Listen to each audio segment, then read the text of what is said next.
he needed to go to the hospital and suffered hairline fractures. Is he working everybody? Are you trying to work everybody? Yeah, he could have. I know his ribs were really hurt. From what I did to him, I don't see how. No, you take care of everybody. Here's right? the thing. I think my splash is stiff. Okay. It's 450 pounds coming down Right. on you, and I can't take off all the weight with my knees. It's stiff as hell. You think when Jimmy Snuka came off the cage or off the top rope, that thing's not snug? I've never taken one off the top of the cage. I've taken one off the top rope. It's snug. You got 215 pounds coming down. It's snug, and it was snug, but it didn't break any. Okay. The honky tonk man pulled that in an independent show. Bundy busted my ribs. I called him up and I said, Wayne, please let me pay half the hospital bill. I feel terrible. I've never heard anybody, please. Well, I didn't go to the hospital, but I know they're busted. I would imagine that. Now, I've heard Hulk before talk about numerous injuries that, I would imagine that was just for the story. Was Vince happy with the result of this? Do you remember? Never said. How about Dick told me. Ebersol? Did you deal with him? I at all? used to talk to Dick a little bit, yeah. Yeah, he was a good guy. I was walking, I just thought, and this was kind of a heady thing for me, because I was a top guy, I'm walking through a little airport somewhere. I can't remember where. And I hear behind me, Chris! And I turn around, and who's running up to me? Dick Ebersol, the head of NBC Sports or whatever he was. When is this? In that time thing, probably a little after that. And I just thought to myself, wow, that's pretty cool. Coming up to say hi to you. Yeah. Yeah. Yeah. Something that fans of the current product would find remarkable is all you guys needed to set up WrestleMania was that one incident. You guys don't have any interaction between this and WrestleMania. You just needed that. So either Hogan was sufficient enough hero being crippled for people to wait for 7 weeks and not lose interest. Now you'd have something every 8 minutes on Raw every week to keep going. Yeah, what was it? Why could it stay white hot? I don't know. I think Hulk was really over. I mean, wrestling was hot, red hot, hotter than a murder weapon. Look at that 10 rating, you know what I mean? And Hulk was the man. He was just the all-American, Captain America, good guys, eat your vitamins and say your prayers. And I don't know. I also think, don't you think people's, I don't know what's the word I want. They're too sophisticated and jaded now. They wouldn't believe anything. They just, everything, it's going to reach a point where somebody's head's going to come rolling down the aisle and they're going to say, what's next? They've given them too much. I remember when I came back after 5.5 years, I'm looking at a show and the 6th match was Lex Luger versus some other top guy. Yeah. And they start giving them house shows on TV. And Vince he pays the guys $50 for Raw. Maybe it's more now. But we used to get $50 and he sells it all over the world.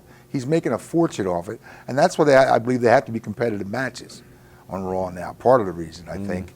I could be wrong. But I mean, the guys still get, was it $100 for Raw? Maybe it was 100. But that doesn't pay your expenses. No.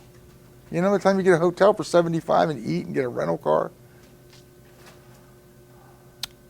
Oh, I wanted to ask you, you'd always worked, you mainly worked as a heel. Now, after injuring Hulk Hogan, is there a sense of, is there any danger in your life now? Are people taking shots at you? It was never. There's no escalation of... No. Hostilities, no. Right. I read, because he sent it to me. I'm sitting at home on Thanksgiving. God, whenever his book came out, Bret Hart. I'm ready to go to my sister's, and the phone rings. Hello. Hey, Bundy, it's Bret Hart. Yeah, okay, like it's Vince McMahon or Hulk Hogan. I've gotten calls from them too. I said, yeah, you're Bret Hart. Okay, what do you want, dickhead? I didn't know who it was.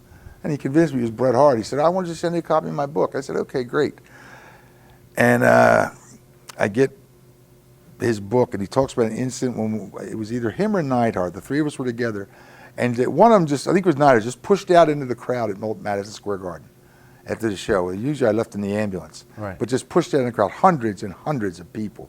And Bret wrote in his book how Neidhart and I got pummeled and slapped and spat on hundreds of times, and he had his crotch grabbed hundreds of times. Nobody laid a finger on me that night. I walked out in the crowd, not because I was king, I was, hey guys, how you doing? And they knew, people know the deal with wrestling, more than you think. Not like in the old days. Like Bobby said he remembers shots ringing out in the Chicago amphitheater. Well, I'm telling you, he wrote in his book, we were spat on, kicked, puddled dozens of times. I wasn't touched once. Or just like like people touch you when they go by. So there wasn't that kind of heat in my time. Even, we're talking about world class, all the territories you're talking about. Yeah, they weren't, there was never, no. Okay. Like Bobby said, shots rang out in the amphitheater. Right. Just because people were more smartened up now, maybe? I don't know. Now, I'm saying now, 85? I don't know. And maybe that's, you see, the wrestlers, man, they talk about gilding the lily. Boy, they turn a story. And you pass along from wrestler to wrestler, it will be it's like playing a game of telephone. Telephone, tell a friend, tell a wrestler. Yeah, exactly. But it'll be a different story by the time you hear it. Is it true back then that there was a decree to heels, as they did promos about Hulk Hogan, that you couldn't mention his hairline? No. Okay. I never heard any such thing like that. He wouldn't have cared. No, but sometimes you hear about, I forget who's told us this, but we've heard many times. When you're healing, you're talking about, when you're criticizing your opponent, call him yellow, call him lucky, but don't say anything that might be true. Well, of course. I mean, this guy's supposed to be. When I broke in, John Studd told me, you don't call anybody old. Right. Don't talk about they're over the hill. Because this guy's supposed to be a worthwhile opponent for you, and you're running him down. Yeah, and he also said another 3 rules that I found I've never heard from anybody else. He said you don't spit on anybody, you don't slap them across the face, or you don't kick them in the ass unless you ask for and are granted permission. And it's just good wrestling manners if somebody asks me, Sean, do you mind if I spit on you? Sure, Chris, can I kick you in the ass? No problem. Very few careers where that conversation would happen in the break room. I thought about that. That. Can you hear the guys at Coca-Cola? Imagine what you do for a living. You, through the course of your career, could have been told by a major corporation, listen, somebody shit in someone's crown last night. Jerry doesn't get any more shit in the crown. Listen, could you take this razor blade and slice it across your head today during work? Think about that. Yeah, it's unbelievable. Somebody did shit in Jerry's crown, didn't they? Yes, they did. I'd have to fight somebody. And a memo was sent out by a major corporation in the United States that said, do not defecate in other people's property. Where are we? Can you imagine that?